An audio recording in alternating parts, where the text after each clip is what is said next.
ಇದು ನನ್ನ ಮಗಳು. ನನ್ನ ಚಾಯ್ಸ್ನ ನೀನು ಯಾವತ್ತೂ ತೆಗ್ದಾಕಲ್ಲ ಅನ್ನೋ ನಂಬಿಕೆ ನನಗಿತ್ತು. ನಾನು ಎಕ್ಸ್ಪೆಕ್ಟೇ ಮಾಡಿರಲಿಲ್ಲ dad. Thank you so much. ನನ್ನ ಡ್ರೀಮ್ ಬಾಯ್ ಹೇಗಿರಬೇಕು ಅಂತ ನಾನು ಅಂದ್ಕೊಂಡಿದ್ನೋ ಆ ಎಲ್ಲ ಕ್ವಾಲಿಟೀಸ್ ಈ ಹುಡುಗನಲ್ಲಿದೆ. ಕೇಳಿಸ್ಕೊಂಡೇನೆ? ಏನ್ ಮಾತಾಡ್ತಾ ಇದೆಯಾ ಸಂಜನಾ?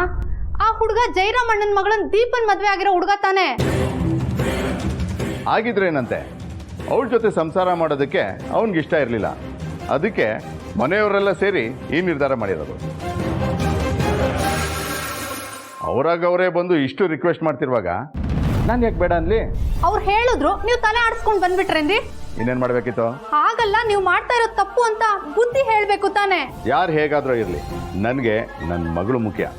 ಅದಕ್ಕೋಸ್ಕರ ನಾನು ಏನು ಬೇಕಾದ್ರೂ ಮಾಡ್ತೀನಿ. ಒಟ್ಟಿನಲ್ಲಿ ನನ್ನ ಮಗಳು ಖುಷಿಯಾಗಿರ್ಬೇಕು. ಏನಂತೆ ಮಗಳೇ?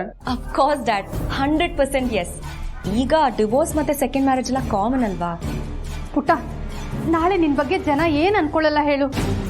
I don't care about others mom and I'm okay with the second marriage. ಛೇ, ನಿನಗೂ ನಿಮ್ಮ ಅಪ್ಪನಿಗೂ ನಾನಲ್ಲ, ಆ ಕಳಸೇಶ್ವರ ಬಂದು ಬುದ್ಧಿ ಹೇಳಿದ್ರು ಆಗಲ್ಲ. ಆಮೇಲೆ ಸರಿಯಾಗಿ ಕೇಳಿಸ್ಕೊಳ್ಳಿ, ಇನ್ನು 4 ದಿವಸದಲ್ಲಿ ಮದುವೆ. ವಾಟ್? 4 days ಅಲ್ಲ? ಹೌದು ಮಗಳೇ. ಅಲ್ಲ ಡ್ಯಾಡ್, ನನ್ನ ಮದುವೆಗೆ ಶಾಪಿಂಗ್, ಡ್ರೆಸ್ಸಸ್, ಮೇಕಪ್ ಪ್ರಾಡಕ್ಟ್ಸ್ ಎಲ್ಲ ತಗೋಬೇಕು. ಎಷ್ಟು ಲಕ್ಷ ಬೇಕಾದ್ರೆ ಕೇಳು, ನಾನು ಕೊಡ್ತೀನಿ. ಆದರೆ ಬೀಗರು ಮನೆಯವರು 4 ದಿವಸದಲ್ಲೇ ಮದುವೆ ಆಗಬೇಕು ಅಂತಿದ್ದಾರೆ. Okay dad, I am okay. ನನಗೆ ಯಾಕೋ ಇದು ಬಲವಂತದಿಂದ ಮಾಡ್ತಾ ಇರೋ ಮದುವೆ ಅನ್ಸ್ತಾ ಇದೆ ರೀ. ಬೇಡ ರೀ, ಈ ಸಂಬಂಧ ಒಪ್ಕೋಬೇಡಿ. ಇದರಿಂದ 3 ಜನರ ಜೀವನ ಹಾಳಾಗೋಗುತ್ತೆ. ಯಾರು ಯಾವತ್ತಿಗೂ ಒಬ್ರ ಹೃದಯನ ಇನ್ನೊಬ್ರ ಹೃದಯದಿಂದ ದೂರ ಮಾಡಬಾರ್ದು. ಹಸ್ಬೆಂಡು, ನೀವ್ ಬಂದ್ರ? ನಿಮ್ಗೋಸ್ಕರನೇ ಕಾಯ್ತಿದ್ದೆ.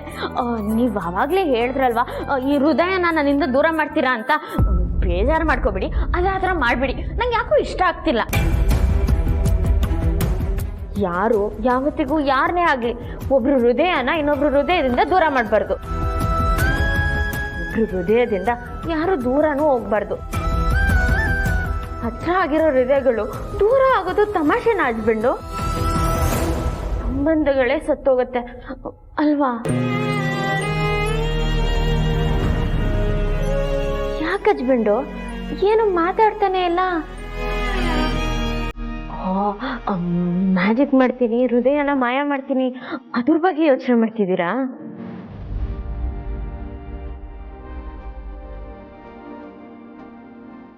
ಅದೆಲ್ಲ ಬೇಡ ಅನ್ಸ್ತಿದೆ ಹಸ್ಬೆಂಡು. ಪಾಪ ನೋಡಿ ಹೃದಯ, ನೀವು ದೂರ ಮಾಡ್ತೀರಾ ಅಂತ ಬೇಜಾರು ಮಾಡ್ಕೊಂಡಿದೆ.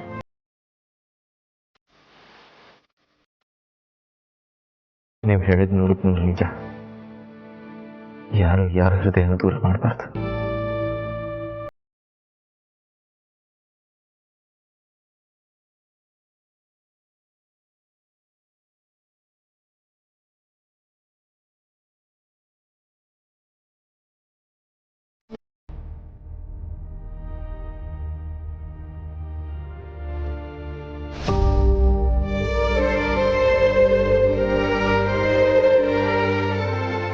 ಹಸ್ಬೆಂಡು, ನಿಮ್ ನಿಜವಾಗ್ಲೂ ಒಳ್ಳೆ ಹೃದಯ ಇದೆ.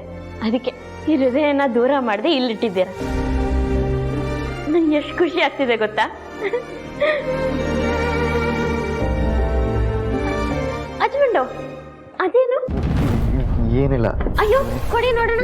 ಏನಿಲ್ಲ ಬಿಡಿ. ಅಯ್ಯೋ ಏನಿಲ್ಲ ಅಂತಿದ್ದೀರಾ, ಆದ್ರೆ ಕೈಯಲ್ಲೇ ಇಟ್ಕೊಂಡಿದ್ದೀರಾ. ಕೊಡಿ, ನಾನು ನೋಡ್ತೀನಿ. ಅಯ್ಯೋ ಬಿಡಿ ಬಿಡಿ. ಅದು ಏನಿಲ್ಲ, ಪ್ಲೀಸ್ ಅದು ಓದ್ಬೇಡಿ ನೀವು. ಅದನ್ನ ಯಾಕೆ ಹೋಗ್ಬಾರ್ದು? ನಾನು ಓದ್ತೀನಿ. ಇಲ್ಲಿ ಹಸ್ಬೆಂಡು.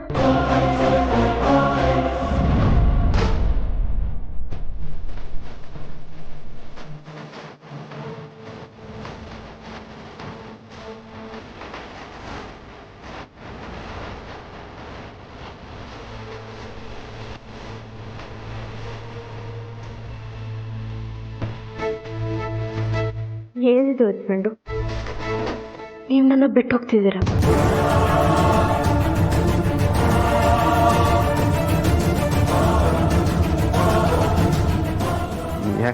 ಯಾಕೆ ಹಾಗೆ ಹೇಳ್ತಿದ್ದೀರಾ? ನಿಮ್ಗೆಲ್ಲ ಗೊತ್ತಾಗೋಯ್ತಾ?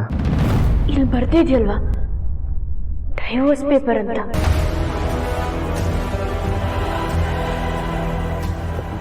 ಅದು ಹಾಗಲ್ಲ ದೀಪ ಅವರೇ. ನಿಮಗೂ ಅದೇ ಬೇಕಿತ್ತಲ್ವ, ನಾನು ಇಲ್ಲಿಂದ ಯಾವಾಗ ತೊಳ್ತೀನಿ ಅಂತ ಕಾಯ್ತಿದ್ರಲ್ವ. ಇಲ್ಲ ದೀಪ ಅವರೇ, ದಯವಿಟ್ಟು ಬೇಜಾರು ಮಾಡ್ಕೋಬೇಡಿ. ನನ್ನ ಮಾತು ಕೇಳಿ, ಅದು ನೀವು ಅಂದ್ಕೊಂಡಂಗಲ್ಲ. ಅದು ಮುಟ್ಬೇಡಿ ನನ್ನ. ನಿಮ್ಮಿಂದ ನಾನು ಇದನ್ನು ನಿರೀಕ್ಷೆ ಮಾಡಿರಲಿಲ್ಲ. ಇವತ್ತಿಗೆ ಮನೆಗೂ ನನಗೂ ಋಣ ಮುಗೀತು. ಇನ್ಮೇಲಿಂದ ನೀವು ನನ್ನ ಗಂಡ ಅಲ್ಲ, ನಾನು ನಿಮ್ಮ ಹೆಂಡತಿ ಅಲ್ಲ. ನೀವು ಯಾರೋ, ನಾನು ಯಾರು.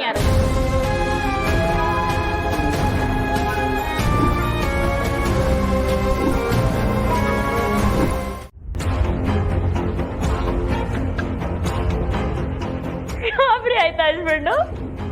ನಿಮಗೆಲ್ಲ ಗೊತ್ತಾಯ್ತು ಅಂತ ಹೇಳಿ ಬರ್ತಾ ಇದ್ದೀರಾ? ಆಕ್ಟಿಂಗ್ ಮಾಡ್ತಿದೆ, ಹಿಂಗಿತ್ತು. ಆ್ಯಕ್ಟಿಂಗಾ? ನೀವು ಮಾತ್ರ ಆಕ್ಟಿಂಗ್ ಮಾಡ್ಬೋದಾ? ನಾನು ಮಾಡೋಕ್ಕಾಗಲ್ವಾ? ಅಂದರೆ ಅಲ್ಲ, ನಾನು ಮನೆ ಬಿಟ್ಟು ಹೋಗ್ತೀನಿ ಅಂತ ಹೇಳಿದಾಗ ನೀವು ಹೆಂಗೆ ಆಡ್ತೀರಾ ಅಂತ ನೋಡೋಣ ಅಂತ ಮಾಡಿದೆ. ಆರಿ ಹಸ್ಬೆಂಡು? ನೀವು ಅದನ್ನು ಓದಲಿಲ್ವಾ?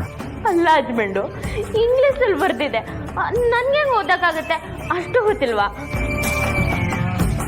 ಹೌದು, ಇದರಲ್ಲಿ ಏನಿದೆ? ನೀವೇ ಒಂದ್ಸಲಿ ಓದಿ ಹೇಳಿ. ಬಿಡಿ, ಅದು ನನ್ನ ಕೆಲ್ಸಕ್ಕೆ ಸಂಬಂಧಪಟ್ಟಿದ್ದು. ಹೌದಾ? ಗಾಬರಿ ಆಗೋದು ನೋಡಿ ನಾನು ಏನೋ ಅನ್ಕೊಂಡೆ. ಅಲ್ಲ, ಅಷ್ಟಕ್ಕೂ ನಿಮ್ಮನ್ನು ಬಿಟ್ಟು ನಾನು ಎಲ್ಲಿಗೆ ಹೋಗ್ಲಿ? ಈ ಮನೇನೆ ನಂಗೆ ಸರ್ವಸ್ವ. ನೀವೇ ನನ್ನ ಪಾಲಿಗೆ ದೇವರು.